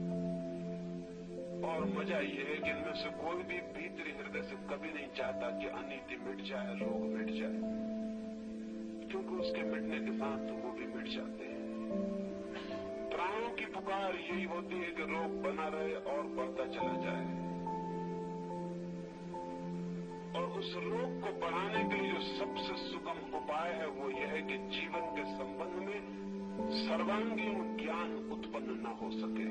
और जीवन के जो सबसे ज्यादा गहरे केंद्र हैं, जिनके अज्ञान के कारण अनीति और व्यभिचार और भ्रष्टाचार फैलता है, उन केंद्रों को आदमी कभी भी न जान सके, क्योंकि उन केंद्रों को जान लेने के बाद मनुष्य के जीवन से अनीति तत्काल विदा हो सकती है। और मैं आपसे कहना चाहता हूं कि सेक्स मनुष्य की अनीति का सर्वाधिक केंद्र है। मनुष्य के व्यभिचार का, मनुष्य की विकृति का सबसे मौलिक, सबसे आधारभूत केंद्र वहां है। और इसलिए धर्मगुरु उसकी बिल्कुल बात नहीं करना चाहते। एक मित्र ने मुझे खबर भिजवाई है कि कोई संत महात्मा सेक्स की बात नहीं करता। और आपने सेक्स की बात की तो हमारे मन में आपका आदर बहुत कम हो गया है। मैंने उनसे कहा इसमें कुछ गलती नहीं हुई, पहले आदर था उसमें गलती थी, इसमें क्या गलती हुई? मेरे प्रति आदर होने की जरूरत क्या है? मुझे आदर देने का प्रयोजन क्या है? मैंने कब मांगा है कि मुझे आदर दें? देते थे तो आपकी गलती थी, नहीं देते हैं आपकी कृपा है। मैं महात्मा नहीं रहा, मैंने कभी चाहा होता कि मैं महात्मा हूं तो मुझे बड़ी पीड़ा होती है। मैं कहता क्षमा करना, भूल से ये बातें मैंने कह दी। मैं महात्मा था नहीं, मैं महात्मा हूं नहीं, मैं महात्मा होना चाहता नहीं। जहां इतने बड़े जगत में इतने लोग दीनहीन है, वहां एक आदमी महात्मा होना चाहे, उससे ज्यादा निम्न प्रवृत्ति और स्वार्थ से भरा हुआ आदमी नहीं। जहां इतने दीनहीन जन है, जहां इतनी हीन आत्माओं का विस्तार है, वहां महात्मा होने की कल्पना और विचार ही पाप है। महान मनुष्यता मैं चाहता हूं, महान मनुष्य मैं चाहता हूं। महात्मा होने की मेरे मन में कोई भी इच्छा और आकांक्षा नहीं। महात्माओं के दिन विदा हो जाने चाहिए। महात्माओं की कोई जरूरत नहीं, महान मनुष्य की जरूरत है, महान मनुष्यता की जरूरत है। ग्रेट मैन नहीं, ग्रेटर ह्यूमैनिटी, ग्रेट ह्यूमैनिटी। बड़े आदमी बहुत हो चुके, उनसे क्या फायदा हुआ? अब बड़े आदमियों की जरूरत नहीं, बड़ी आदमियत की जरूरत है। तो मुझे बहुत अच्छा लगा कि कम से कम एक आदमी का इल्यूजन तो टूटा, एक आदमी तो डिसइल्यूजन हुआ। एक आदमी को तो ये पता चल गया कि ये आदमी महात्मा नहीं, एक आदमी का भ्रम टूट गया। ये भी बड़ी बात है। वो शायद सोचे होंगे कि इस भांति कह के वो शायद मुझे प्रलोभन दे रहे हैं कि मुझे महात्मा और महर्षि बनाया जा सकता है अगर मैं इस तरह की बातें न करूं। आज तक महर्षियों और महात्माओं को इसी तरह बनाया गया है और इसलिए उन कमजोर लोगों ने इस तरह की बातें नहीं की जिनसे महात्मापन छिन सकता था। अपने महात्मापन के बचा रखने के लिए उस प्रलोभन में जीवन का कितना अहित हो सकता है इसका उन्होंने कोई भी ख्याल नहीं किया है।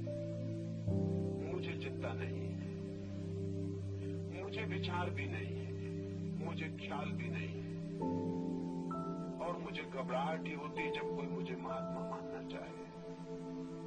और आज की दुनिया में महात्मा बन जाना और महर्षि बन जाना इतना आसान है जिसका कोई हिसाब नहीं। हमेशा आसान रहा है, हमेशा आसान रहा है। वो सवाल नहीं है। सवाल ये है कि महान मनुष्य कैसे पैदा हो, उसके लिए हम क्या कर सकते हैं, क्या सोच सकते हैं, क्या खोज कर सकते हैं।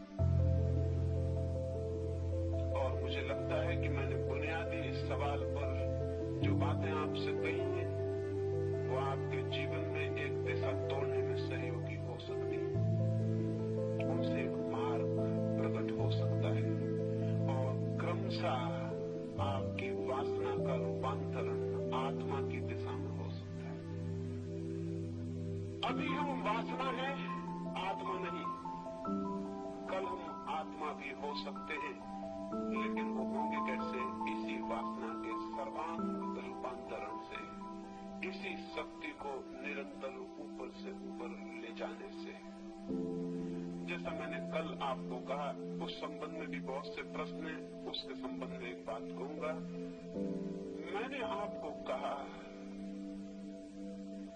कि संभोग में समाधि की झलक का स्मरण रखें, रिमेम्बरिंग रखें और उस बिंदु को पकड़ने की कोशिश करें, उस बिंदु को जो विद्युत की तरह संभोग के बीच में चमकता है, समाधि का एक क्षण को जो चमक आती और विदा हो जाती, उस बिंदु को पकड़ने की कोशिश करें कि वो क्या है, उसे जानने की कोशिश करें, उसको पकड़ लें पूरी तरह से कि वो क्या है। और एक दफा उसे आपने पकड़ लिया तो उस पकड़ में आपको दिखाई पड़ेगा कि उस क्षण में आप शरीर नहीं रह जाते हैं, बॉडी लेसनेस। उस क्षण में आप शरीर नहीं, उस क्षण में एक झलक की तरह आप कुछ और हो गए हैं, आप आत्मा हो गए हैं। और वो आपको दिखाई पड़ जाए तो फिर उस झलक के लिए ध्यान के मार्ग से श्रम किया जा सकता है। उस झलक को फिर ध्यान की तरफ से पकड़ा जा सकता है। उस झलक को फिर ध्यान के रास्ते से जाके परिपूर्ण रूप से, पूरे रूप से जाना और जिया जा सकता है।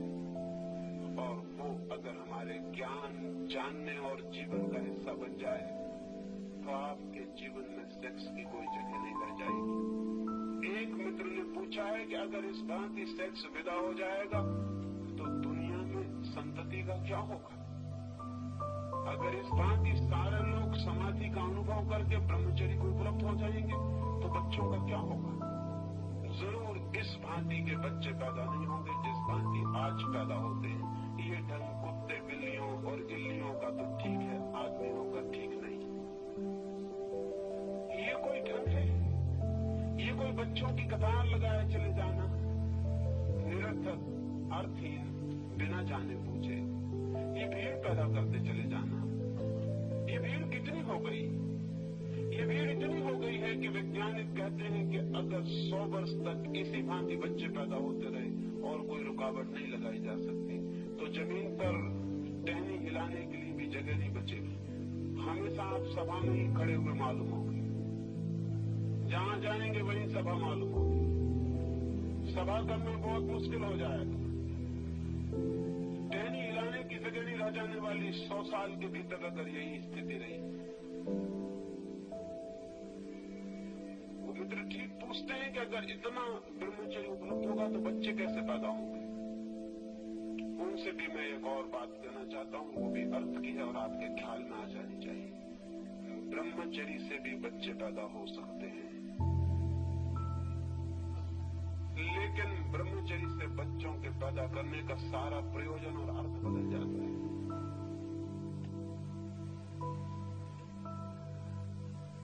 काम से बच्चे पैदा होते हैं, सेक्स से बच्चे पैदा होते हैं। सेक्स से बच्चे पैदा होना, बच्चे पैदा करने के लिए कोई सेक्स में नहीं जाता है। बच्चे पैदा होना आकस्मिक है, एक्सीडेंटल है। सेक्स में आप जाते हैं किसी और कारण से, बीच में बच्चे आ जाते हैं। बच्चों के लिए आप कभी सेक्स में नहीं जाते। तो बिना बुलाए मेहमान हैं बच्चे, और इसीलिए बच्चों के प्रति आपके मन में वो प्रेम नहीं हो सकता जो बिना बुलाए मेहमानों के प्रति कब होता है। घर में कोई आ जाए अतिथि बिना बुलाए तो जो हालत घर में हो जाती है, बिस्तर भी लगाते हैं उसको सुलाने के लिए, खाना भी खिलाते हैं उसको खिलाने के लिए, आओ भगत भी करते हैं, हाथ भी जोड़ते हैं, लेकिन पता होगा आपको कि बिना बुलाए मेहमान के साथ क्या घर की हालत हो जाती है। ये सब ऊपर ऊपर होता है, भीतर कुछ भी नहीं। और पूरे वक्त यही इच्छा होती है कि कब आप विदा हो, कब आप जाएं। बिना बुलाए बच्चों के साथ भी दुर्व्यवहार होगा, सद्व्यवहार नहीं हो सकता, क्योंकि उन्हें हमने कभी चाहा न था, कभी हमारे प्राणों की वो आकांक्षा न थे। हम तो किसी और तरफ गए थे, वो बाई प्रोडक्ट है, प्रोडक्ट नहीं। आज के बच्चे प्रोडक्ट नहीं है, बाई प्रोडक्ट है। वो उत्पत्ति नहीं है। वो उत्पत्ति के साथ जैसे गेहूं के साथ भूसा पैदा हो जाता है, वैसी हालत। आपका विचार, आपकी कामना दूसरी थी, बच्चे बिल्कुल आकस्मिक है। और इसीलिए सारी दुनिया में हमेशा से ये कोशिश चली, वातशायन से लेकर आज तक ये कोशिश चली कि सेक्स को बच्चों से किसी तरह मुक्त कर लिया जाए। उसी से बर्थ कंट्रोल विकसित हुआ, संतति नियमन विकसित हुआ, कृत्रिम साधन विकसित हुए कि हम बच्चों से भी बच जाएं और सेक्स को भी भोग लें। बच्चों से बचने की चेष्टा हजारों साल से चल रही है। आयुर्वेद के ग्रंथों में दवाइयों का उल्लेख है जिनको लेने से बच्चे नहीं होंगे, गर्भधारण नहीं होगा। आयुर्वेद के 3, 4, 5 हजार साल पुराने ग्रंथ इसका विचार करते हैं। और अभी आज का आधुनिकतम स्वास्थ्य का मिनिस्टर भी इसी की बात करता है। क्यों? आदमी ने ये इजाद करने की चेष्टा, क्योंकि बच्चे बड़े उपद्रव का कारण हो गए। वो बीच में आते हैं, जिम्मेदारियां ले आते हैं। और भी एक खतरा, बच्चों के आते से ही स्त्री परिवर्तित हो जाती, पुरुष भी बच्चे नहीं चाहता। नहीं होते हैं तो चाहता है। इस कारण नहीं कि बच्चों से प्रेम है, बल्कि अपनी संपत्ति से प्रेम है। कल मालिक कौन होगा? बच्चों से प्रेम नहीं है। बाप जब चाहता है कि बच्चा हो जाए, घर में लड़का नहीं है, तो आप ये मत सोचना कि लड़के के लिए बड़े उनके प्राण आतुर हो रहे हैं। नहीं, आतुरता ये हो रही कि मैं रुपए कमा कमा के मरा जा रहा हूं, न मालूम कौन कब्जा कर लेगा। एक हकदार मेरे खून का उससे बचाने के लिए होना चाहिए। बच्चों के लिए कोई कभी नहीं चाहता कि बच्चे आ जाएं।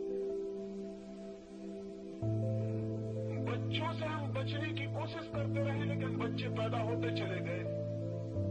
हमने संभोग किया और बच्चे बीच में आ गए। वो उसके साथ जुड़ा हुआ संबंध था।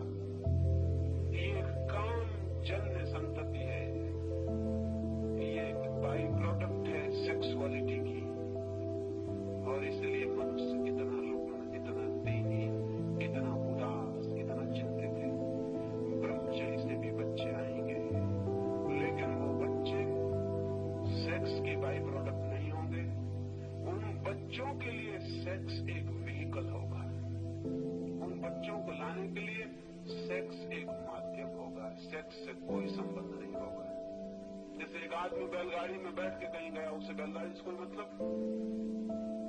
वो हवाई जहाज में बैठ के गया, उसे हवाई जहाज से कोई मतलब। आप यहां से बैठ के दिल्ली गए हवाई जहाज में, हवाई जहाज से आपको कोई भी मतलब है, कोई भी संबंध है, कोई भी नाता है? कोई नाता नहीं है। नाता है दिल्ली जाने से। हवाई जहाज सिर्फ व्हीकल है, सिर्फ माध्यम है। ब्रह्मचर्य को जब लोग उपलब्ध हों और संभोग की यात्रा समाधि तक हो जाए, तब भी वे बच्चे चाह सकते हैं। और लेकिन उन बच्चों का जन्म, उत्पत्ति होगी, वो प्रोडक्ट होंगे, वो क्रिएशन होंगे, वो सृजन होंगे। सेक्स सिर्फ माध्यम होगा। और जिस भांति अब तक ये कोशिश की गई है, इसे बहुत गौर से सुन लेना, जिस भांति अब तक ये कोशिश की गई है कि बच्चों से बच के सेक्स को भोगा जा सके, वो नई मनुष्यता ये कोशिश कर सकती है कि सेक्स से बच के बच्चे पैदा किए जा सके। मेरी आप बात समझे? ब्रह्मचर्य अगर जगत में व्यापक हो जाए तो हम एक नई खोज करेंगे, जैसे हमने पुरानी खोज की है कि बच्चों से बचा जा सके और सेक्स का अनुभव पूरा हो जाए। इससे उल्टा प्रयोग आने वाले जगत में हो सकता है, जब ब्रह्मचर्य व्यापक होगा, कि सेक्स से बचा जा सके और बच्चे हो जाए। और ये हो सकता है, इसमें कोई भी कठिनाई नहीं है, इसमें जरा भी कठिनाई नहीं है, ये हो सकता है। ब्रह्मचर्य से जगत के अंत होने का कोई संबंध नहीं। जगत के अंत का होने का संबंध सेक्सुअलिटी से पैदा हो गया। तुम करते जाओ, बच्चे पैदा हो, जगत अंत हो जाएगा। न एटम बम की जरूरत है, न हाइड्रोजन बम की जरूरत है। ये बच्चों की इतनी बड़ी तादाद, ये कतार, ये काम से उत्पन्न हुए कीड़े मकोड़ों जैसी मनुष्यता, ये अपने आप नष्ट हो जाएगी। ब्रह्मचर्य से तो एक और ही तरह का आदमी पैदा होगा। उसकी उम्र बहुत लंबी हो सकती है। उसकी उम्र इतनी लंबी हो सकती है जिसकी हम कोई कल्पना भी नहीं कर सकते। उसका स्वास्थ्य अद्भुत हो सकता है, उसमें बीमारी पैदा न हो। उसका मस्तिष्क वैसा होगा जैसे कभी कभी कोई प्रतिभा दिखाई पड़ती है। उसके व्यक्तित्व में सुगंध ही और होगी, बल ही और होगा, सत्य ही और होगा, धर्म ही और होगा। वो धर्म को साथ लेकर पैदा होगा। हम अधर्म को साथ लेकर पैदा होते हैं और अधर्म में जीते हैं और अधर्म में मरते हैं, और इसलिए दिन रात जिंदगी भर धर्म की चर्चा करते हैं। शायद उस मनुष्यता में धर्म की कोई चर्चा नहीं होगी, क्योंकि धर्म लोगों का जीवन होगा। हम चर्चा उसी की करते हैं जो हमारा जीवन नहीं होता है। जो जीवन होता है उसकी हम चर्चा नहीं करते। हम सेक्स की चर्चा नहीं करते क्योंकि वो हमारा जीवन है। हम ईश्वर की चर्चा करते हैं क्योंकि वो हमारा जीवन नहीं है। असल में जिस चीज को हम जिंदगी में उपलब्ध नहीं कर पाते, बातचीत करके उसको पूरा कर लेते हैं। आपने ख्याल किया होगा, स्त्रियां पुरुषों से ज्यादा लड़ती हैं। स्त्रियां लड़ती ही रहती हैं, कुछ न कुछ खटपट, पास पड़ोस, सब तरफ चलती रहती है। कहते हैं कि दो स्त्रियां साथ साथ बहुत देर तक शांति से बैठे लड़ रहे हैं, ये बहुत कठिन है। मैंने तो सुना है कि चीन में एक बार एक बड़ी प्रतियोगिता हुई और उस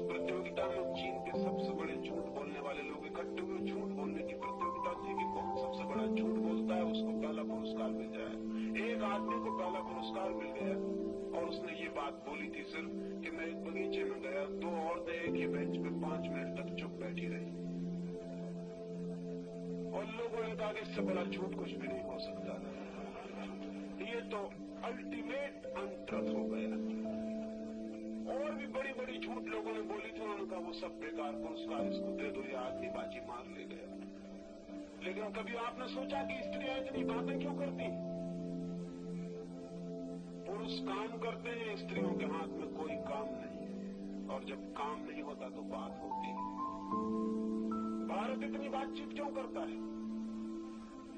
कोई स्त्रियों वाला दुर्गुण है, काम कुछ भी नहीं है, बातचीत बातचीत। ब्रह्मचर्य से एक नए मनुष्य का जन्म होगा जो बातचीत करने वाला नहीं, जीने वाला होगा। वो धर्म की बात नहीं करेगा, धर्म को जिएगा। लोग भूल ही जाएंगे कि धर्म कुछ है, वो इतना स्वभाव हो सकता है।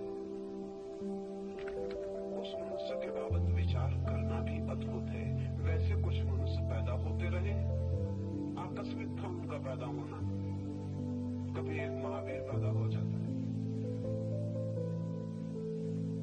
ऐसा सुंदर आदमी पैदा हो जाता है कि अगर वो वस्त्र पहने तो उतना सुंदर न मालूम पड़े, नग्न खड़ा हो जाता है, उसके सौंदर्य की सुगंध फैल जाती है। लोग महावीर को देखने चले आते हैं, वो ऐसा मालूम होता है संगमरमर की प्रतिमा हो। उसमें इतना वीर प्रकट होता है कि उसका नाम तो वर्धमान था, लोग उसको महावीर कहने लगते हैं। उसके ब्रह्मचर्य का तेज इतना प्रकट होता है कि लोग अभिभूत हो जाते हैं कि वो आदमी ही और है। कभी एक बुद्ध पैदा होता है, कभी एक क्राइस्ट पैदा होता है, कभी एक कन्फ्यूशियस पैदा होता है। पूरी मनुष्य जाति के इतिहास में 10-25 नाम हम गिन सकते हैं जो पैदा हुए हैं। जिस दिन दुनिया में ब्रह्मचर्य से बच्चे आएंगे, और ये शब्द सुनना आपको अजीब लगेगा कि ब्रह्मचर्य से बच्चे, मैं एक नए ही कंसेप्ट की बात कर रहा हूँ। ब्रह्मचर्य से जिस दिन बच्चे आएंगे, उस दिन सारे जगत के लोग ऐसे होंगे, ऐसे सुंदर, ऐसे शक्तिशाली, ऐसे मेधावी, ऐसे विचारशील। फिर कितनी देर होगी उन लोगों को कि वो परमात्मा को न जाने, वे परमात्मा को इसी भांति जानेंगे जिस तरह हम रात को सोते हैं। लेकिन जो आदमी को नींद नहीं आती, उससे अगर कोई कहे कि मैं सिर्फ तकिए पर सिर रखता हूँ और सो जाता हूँ, तो वो आदमी कहेगा ये बिल्कुल गलत झूठ बात है। मैं तो बहुत करवट बदलता हूँ, उठता हूँ, बैठता हूँ, माला फेरता हूँ, गाय भैंस गिनता हूँ, लेकिन कुछ नहीं, नींद आती नहीं। आप झूठ कहते हैं। ऐसा कैसे हो सकता है कि तकिए पे सिर रखा और नींद आ जाए? तकिए पे सिर रखा और नींद आ जाती है? आप सरासर झूठ बोलते हैं, क्योंकि मैंने तो बहुत प्रयोग करके देख लिया, नींद तो कभी नहीं आती, रात रात गुजर जाती। अमेरिका में न्यूयॉर्क जैसे नगरों में 30 से लेकर 40% लोग नींद की दवाएं लेकर सो रहे हैं। और अमेरिकी मनोवैज्ञानिक कहता है कि 100 वर्ष के भीतर न्यूयॉर्क जैसे नगर में एक भी आदमी सहज रूप से नहीं सो सकेगा, दवा लेनी ही पड़ेगी। तो ये हो सकता है कि न्यूयॉर्क में 100 साल बाद होगा, 200 साल बाद हिंदुस्तान में होगा, क्योंकि हिंदुस्तान के नेता इस बात के पीछे पड़े हैं कि हम उनका मुकाबला करके रहेंगे, हम उनसे पीछे नहीं रह सकते। वो कहते हैं कि हम उनसे पीछे नहीं रह सकते, उनकी सब बीमारियों में हम मुकाबला करके रहेंगे। तो ये हो सकता है कि 500 साल बाद सारी दुनिया के लोग नींद की दवा लेकर ही सोए, और बच्चा जब पहले दफा पैदा हो माँ के पेट से, तो वो दूध न मांगे, वो कहे ट्रैंक्विलाइजर। मैंने सो नहीं पाया, तुम्हारे पेट में ट्रैंक्विलाइजर कहाँ? तो 500 साल बाद उन लोगों को ये विश्वास दिलाना कठिन होगा कि आज से 500 साल पहले सारी मनुष्यता आंख बंद करती थी और सो जाती थी। वो कहेंगे इम्पॉसिबल, असंभव है ये बात, ये नहीं हो सकता। कैसे हो सकती है ये बात? मैं आपसे कहता हूँ, उस ब्रह्मचर्य से जो जीवन उपजेगा, उसको ये विश्वास करना कठिन हो जाएगा कि लोग चोर थे, लोग बेईमान थे, लोग हत्यारे थे, लोग आत्महत्याएं कर लेते थे, लोग जहर खाते थे, लोग शराब पीते थे, लोग चूल्हे भागते थे, लोग युद्ध करते थे।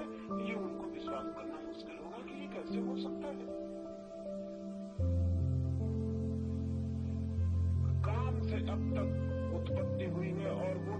कान से जो फिजियोलॉजिकल से ज्यादा नहीं,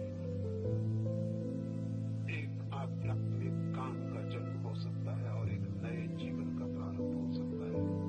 उस नए जीवन के प्रारंभ के लिए थोड़ी सी बात इन 4 दिनों में मैंने आपसे कही है। मेरी बातों को इतने प्रेम और इतनी शांति से, और ऐसी बातों को जिन्हें प्रेम और शांति से सुनना बहुत मुश्किल गया होगा, बड़ी कठिनाई मालूम पड़ी होगी। एक मित्र तो मेरे पास आए और कहने लगे कि मैं डर रहा था कि कहीं 10-20 आदमी खड़े होकर ये कहने लगे कि बंद करिए, ये बात नहीं होनी चाहिए। मैंने कहा इतने हिम्मतवर आदमी भी होते तो भी ठीक था। इतने हिम्मतवर आदमी भी तो आए कि किसी को कहना कि बंद करिए ये बात। अगर इतने ही हिम्मतवर आदमी इस मुल्क में होते तो बेवकूफों की कतार जो कुछ भी कह रही है